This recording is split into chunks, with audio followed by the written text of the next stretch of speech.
시편 29편 1절에서부터 11절까지 말씀입니다. 하나님의 말씀을 받들어 봉독할 때에 살아계신 하나님의 음성을 들으시기 바랍니다.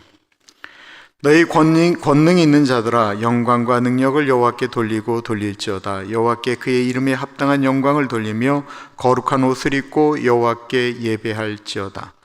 여호와의 소리가 물 위에 있도다. 영광의 하나님이 우레소리를 내시니 여호와는 많은 물 위에 계시도다. 여호와의 소리가 힘 있으며 여호와의 소리가 위엄차도다. 여호와의 소리가 백향목을 꺾으시며 여호와께서 레바논 백향목을 꺾어 부수시도다. 그 나무를 송아지같이 뛰게 하시며 레바논과 시련으로 들송아지같이 뛰게 하시도다. 여호와의 소리가 화염을 가르시도다. 여호와의 소리가 광야를 진동하시며 여호와께서 가데스 광야를 진동시키시도다. 여호와의 소리가 암사슴을 낙태하게 하시고 살림을 말갛게 벗기시니 그의 성전에서 그의 모든 것들이 말하기를 영광이라 하도다. 여호와께서 홍수 때에 자정하셨으며 여호와께서 영원하도록 왕으로 좌정하시도다. 여호와께서 자기 백성에게 힘을 주시며 여호와께서 자기 백성에게 평강의 복을 주시리로다. 아멘. 1992년 7월 대한민국 서해 쪽으로 큰 태풍이 몰려오고 있었습니다. 고기를 잡던 어선들은 급히 피하여 다 항구에 들어와 태풍을 대비하고 있었고요. 태풍 경보와 더불어 섬으로 오고 가는 연락선들은 목요일을 기점으로 모든 운행을 중단한다라고 하는 방송이 끊임없이 나오고 있을 때, 제가 다녔던 교회 청년부는 서해의 원산도라고 하는 섬에서 3일째 청년부 수련회가 진행되고 있었습니다. 만약에 목요일에 떠나는 마지막 연락선을 타지 않으면 꼼짝없이 섬에서 태풍이 지나갈 때까지 기다려야만 했습니다. 그런데 아직 수련회의 일정은 많이 남아 있었습니다. 우리는 중요한 결정을 해야 했기 때문에 청년들은 따로 모여서 기도회를 했고 임원단들이 모였습니다. 당시 청년부 지도하는 전도사는 27살에 지금은 케냐 선교사로 나가 있는 이상윤 전도사였고요. 부장 집사는 갓 40이 넘은 그때 은혜 받아서 지금은 목사님이 되신 윤건섭 집사님이셨습니다. 청년부 회장은 23살짜리 지금은 원자력 발전소에서 일을 하고 있는 김재천이었고, 총무는 지금 싱가포르 대학 사회학과 교수인 손준모 청년이었습니다.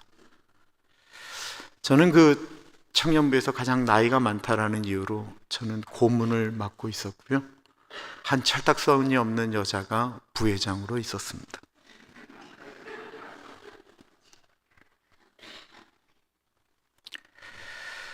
우리는 배를 타고 철수할 것인가 아니면 계속 남아서 수련회를 진행해 나갈 것인가를 결정해야만 했습니다.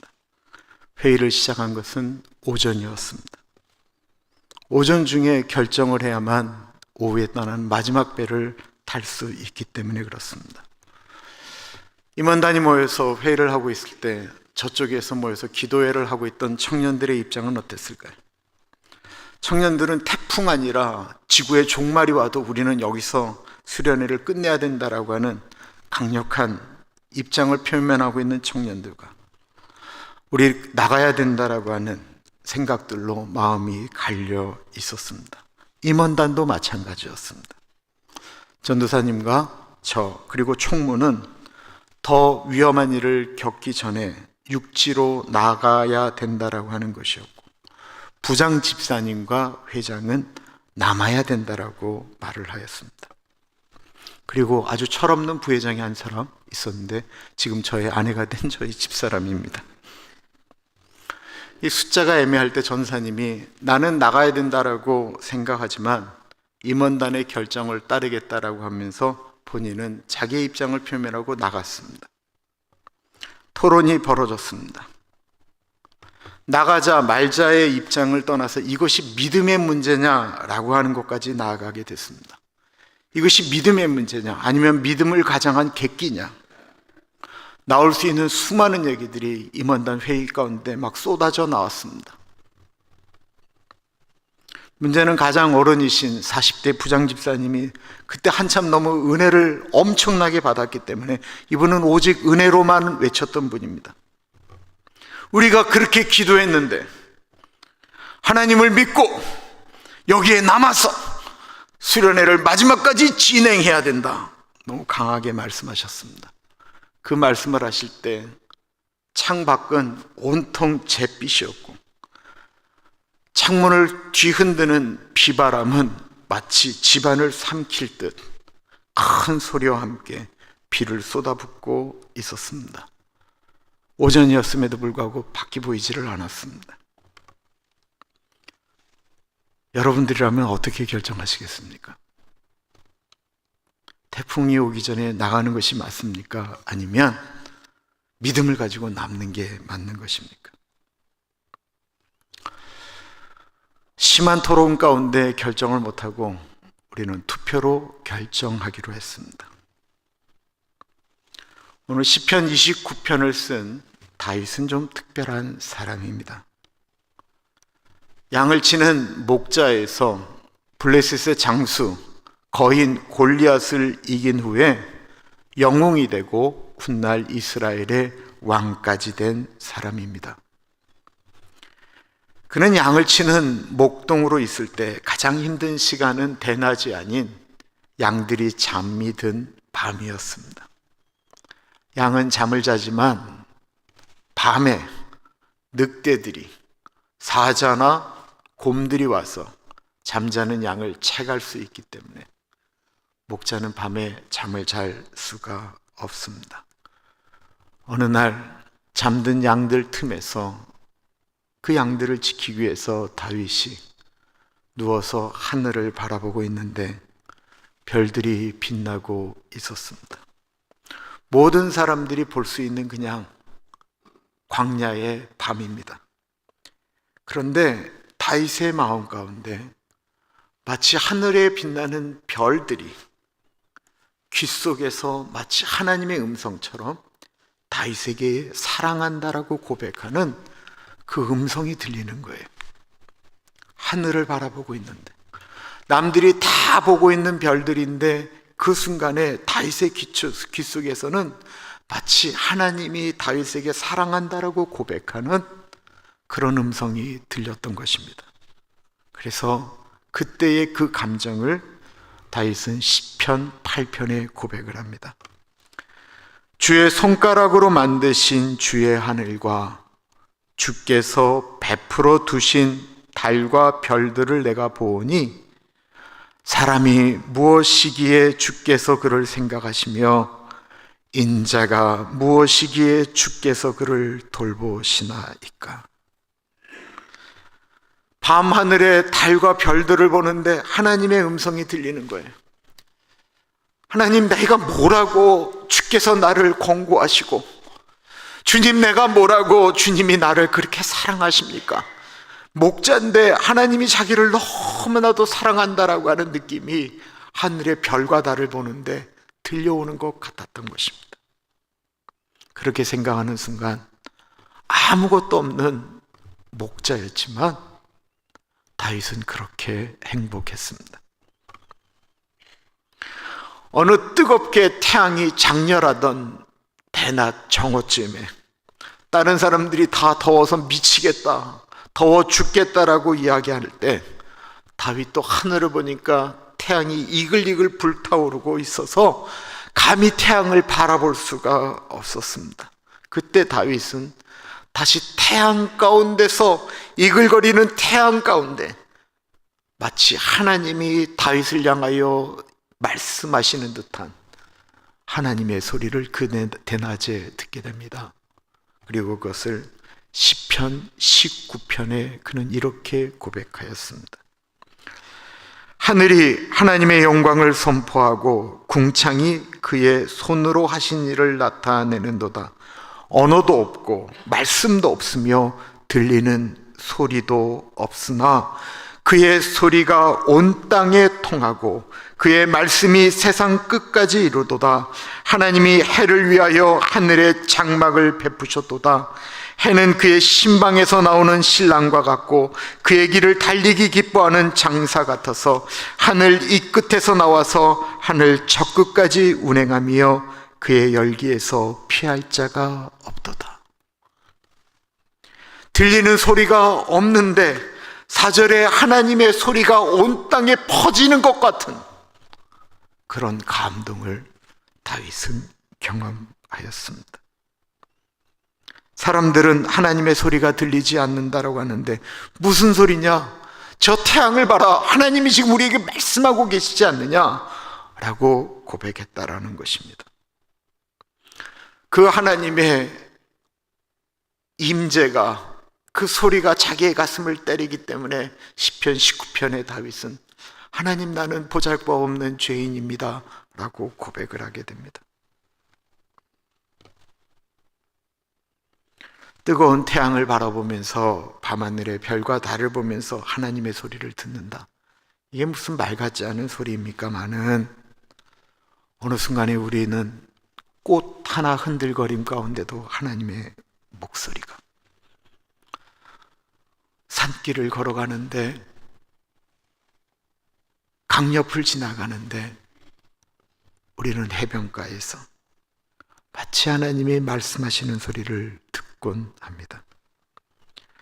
다윗이 특별하기는 하지만 우리도 자연을 바라보면서, 아름다운 자연을 바라보면서 우리도 하나님을 찬양하고 그 안에서 우리도 하나님을 발견할 수 있다라고 이야기할 수 있습니다. 그런데 오늘 시편 29편은 그런 아름다운 자연 환경이 아닙니다. 태풍이 몰려오고 있는 거예요. 엄청난 빗줄기가 땅을 때리고 있는 거예요. 사람들이 두려워할 만큼의 우레소리와 천둥 번개치는 소리 때문에, 그 울림 때문에 두려워하고 있을 때였습니다. 모두들 두려워하고 있을 때 태풍 치는 그날 다윗에게 다시 하나님의 소리가 들리기 시작합니다. 여호와의 소리가 물 위에 있도다. 영광의 하나님이 우레소리를 내시니 여호와는 많은 물 위에 계시도다. 여호와의 소리가 힘 있으며 여호와의 소리가 위엄차도다. 시편 29편에 7번 반복되어지는 이야기가 있다고 한다면 그것은 바로 여호와의 소리다라는 말입니다. 쏟아지는 빗줄기에 집을 삼킬 듯 휘감아 돌아가는 그 무서운 강물에 사람들은 두려워하고 있는데 다윗은 그 속에서 하나님의 음성을 듣고 있습니다. 사람들이 놀라는데 다윗은 전혀 놀랍지 않고 감격한다라고 하는 것이 아닙니다. 그 태풍 속에서 하나님은 심판하는 하나님이시건 아니면 우리를 보호하는 하나님이시건 태풍 속에서, 그 비바람 속에서 살아계신 하나님의 소리가 들렸다라는 것입니다. 하늘에서 무섭게 치는 번개가 레바논의 자랑인, 오늘날도 레바논 깃발의 가운데 들어가 있는 백향목, 레바논의 자랑인 소나무에 번개가 내려집니다. 여호와의 소리가 백향목을 꺾으시며 여호와께서 레바논 백향목을 꺾어 부수시도다.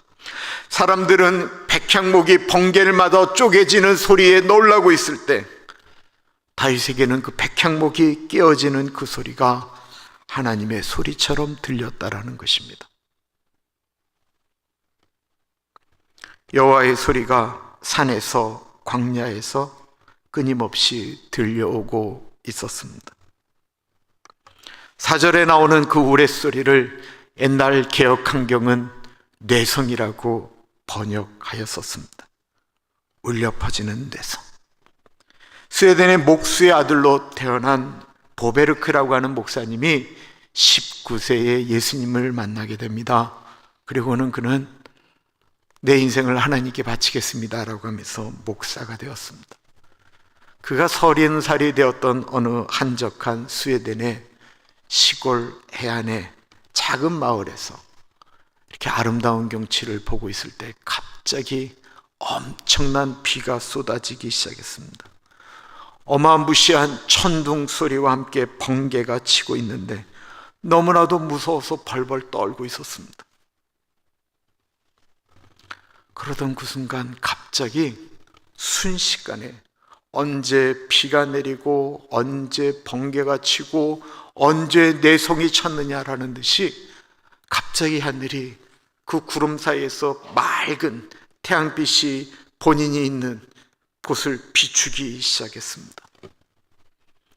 그리고는 그 천둥 소리, 뇌성 소리에 세상에 온통 소리가 없다라고 느껴졌던 그곳에 빛이 떨어지기 시작하자 숲속의 새들이 지저귀기 시작합니다. 너무 벅찬 감동에 견딜 수가 없어서 이 보베르크 목사님이 그 자리에 무릎을 꿇습니다. 사람이 어떻게 그렇게 만들 수가 있겠습니까? 그리고는 그가 시를 씁니다. 주 하나님 지으신 모든 세계 내 마음속에 그리워 볼 때 하늘의 별 울려 퍼지는 데서 주님의 솜씨 노래하도다. 숲속이나 험한 산 골짜기에서 지저귀는 저 새소리들과 고요하게 흐르는 시냇물은 주님의 솜씨 노래하도다.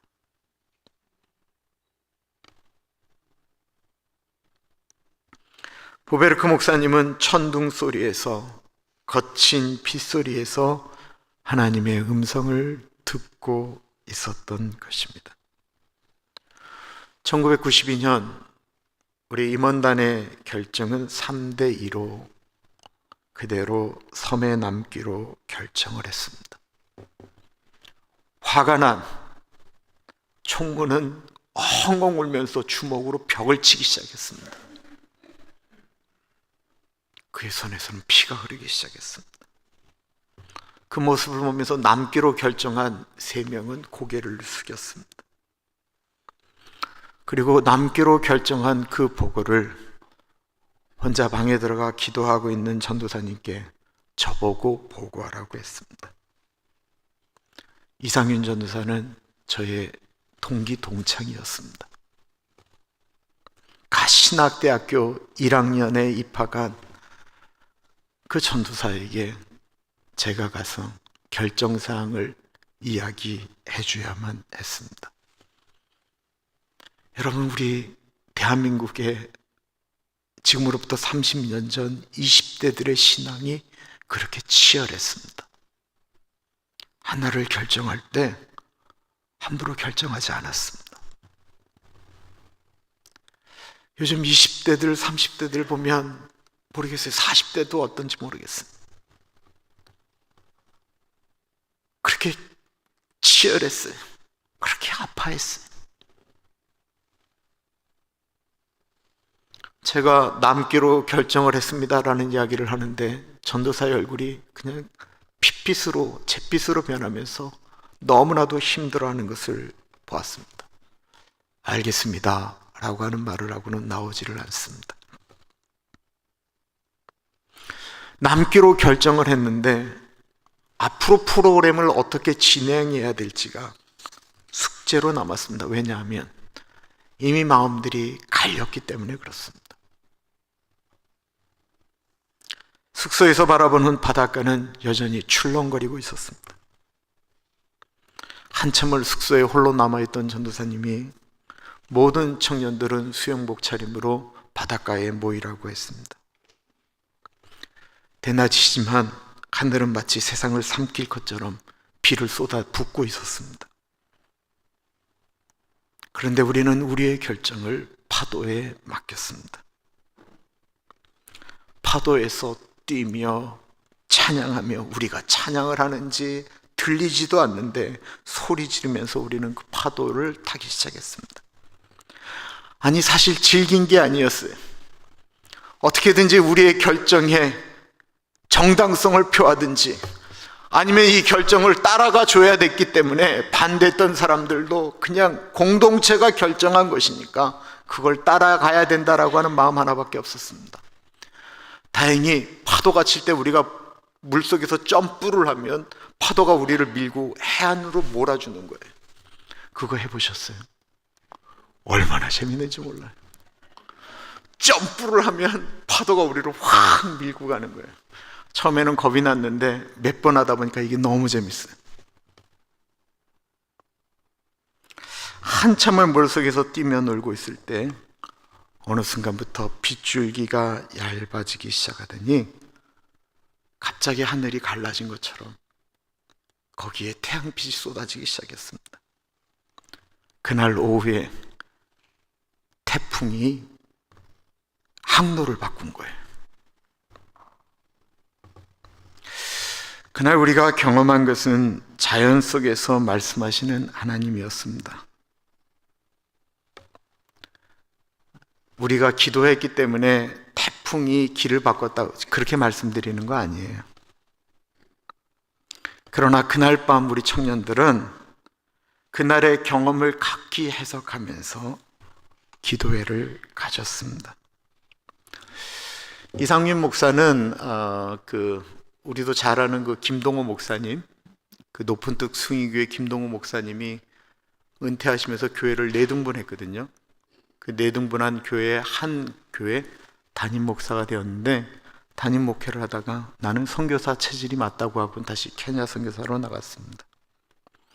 그때 신앙생활을 했던 젊은이들은 제가 아는 한 어느 누구도 주님을 떠나지 않고 여전히 교회를 섬기고 있습니다. 하나님의 소리를 들었기 때문에 그렇습니다. 홍수가 나서 엄청난 피해가 날 때 도대체 하나님이 있다면 어떻게 세상을 이런 식으로 몰아가실 수 있느냐라고 말하는 신앙인들도 있을 수 있고, 그런 사람이 어떻게 할 수 없는 홍수 속에서 인간의 힘으로는 도저히 이해할 수 없고 감당할 수 없는 상황을 목도하기 때문에 하나님이 계시다라고 고백하기도 합니다. 10절에 여호와께서 홍수 때에 좌정하셨으며 여호와께서 영원하도록 왕으로 자정하시도다. 사고가 났을 때 어떤 사람은 그 사고 때문에 하나님의 소리를 듣곤 합니다. 어떤 사람은 절망의 순간에 그냥 텔레비전에서 나오는 어떤 사람의 소리 가운데 하나님의 소리를 듣기도 합니다. 하나님이 우리에게 하시는 소리를 단순히 그냥 인쳐라 라고 말씀하시는 소리도 있을 수 있지만, 하나님의 소리는 단순히 그렇지가 않다라고 하는 것을 오늘 다윗은 이야기하고 있는 거예요. 새들의 노랫소리 가운데 자연의 아름다움과 꽃들의 모습을 보면서, 심지어는 우리를 삼키듯 달려드는 파도 속에서도 하나님은 말씀하신다라는 것입니다. 우리가 듣건 못 듣건 간에 계속해서 하나님은 우리에게 말씀하고 계십니다. 우리가 듣지 못할 뿐입니다.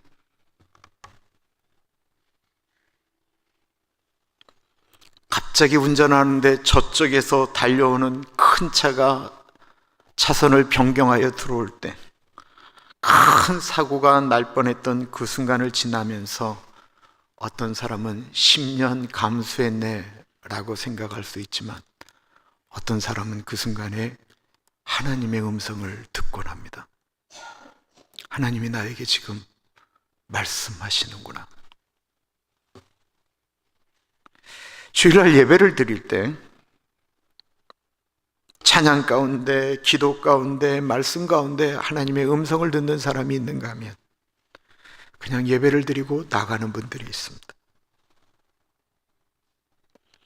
아까 보신 그 짤막한 영상 가운데 그 영상을 보시면서도 하나님이 본인에게 말씀하는 소리를 들은 분도 있을 것입니다. 하나님의 소리를 듣는 사람이 복 있는 사람입니다. 하나님은 지금도 우리가 살고 있는 수많은 삶의 현장에서 말씀하고 계십니다. 사람의 입을 통해서, 자연을 통해서, 뉴스를 통해서 말씀하고 있습니다. 저는 우리가 그 소리에 민감하기를 기도합니다. 기도하겠습니다. 참으로 존귀하신 하나님, 세상의 수많은 소리 속에 하나님의 소리를 들을 수 있는 우리가 되게 하여 주옵소서. 고요한 침묵이 흐르는 곳에서 어떠한 소리도 들리지 않는 적막함 가운데서도 세밀하게 바람 가운데 말씀하시는 하나님의 음성을 들을 수 있는 귀를 열어 주옵소서. 살아계신 하나님 아버지를 이 정말 도대체 하나님 어디 계시냐라고 이야기하는 이런 세상 가운데서 하나님의 소리에 민감한 우리들이 되게 하여 주시고, 찬양 가운데, 기도 가운데, 말씀 가운데 하나님이 말씀하시는 것을 민감하게 경청할 수 있는 그 민감함을 우리에게 주옵소서. 존귀하신 예수님 이름으로